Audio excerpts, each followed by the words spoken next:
So মা এনেছিল বাজার থেকে এতগুলো গাজর, তার মধ্যে থেকে আমি এই গাজরটাকে খুঁজে পেলাম। ভাবলাম এটাকে তো অনেকটা দেখতে দৈত্যাকার মতো লাগছে, চলো একটু দৈত্যাকার বানানো যায় কি দেখা যাক। এই ভাবতে ভাবতে তোমাদের সাথে দৈত্যাকারটা বানানো শুরু করে দিলাম। চলো এটা বানাতে বানাতে আমি তোমাদের সাথে একটা গল্প শেয়ার করি। আমি শুনেছি নাকি কোনো কিছু ভালো কিছু পাওয়ার পেলে সেটার জন্য কিছু না কিছু খারাপ হয়েই যায়। কথাটা আমি গুছিয়ে বলতে পারছি না। ভালো কিছু যদি আমরা কোনো কিছু পেয়ে যাই, হয়তো রাস্তা দিয়ে আমরা একটা টাকা কুড়িয়ে পেলাম, ওই হয়তো 10 টাকা কুড়িয়ে পেলাম, ওই 10 টাকাটা কুড়িয়ে পাওয়ার জন্য কিন্তু তোমার পর মুহূর্তে কি কোনো না কোনোভাবে তোমার 500 টাকা হারিয়ে যেতেই পারে। আমি গল্পে শুনেছি যে জিন হয়, জিনরা নাকি মানুষদের যাদের কাছে আসে তাদের ভরিয়ে দেয়, তাদের নাকি টাকার অভাব হয় না।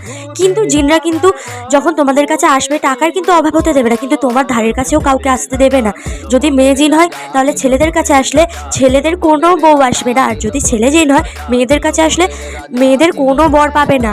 তাই ভাবো তোমাদের টাকা লাগবে নাকি বউ লাগবে, সেটা বলো তো। জিন থাকলে কিন্তু বিয়ে হবে।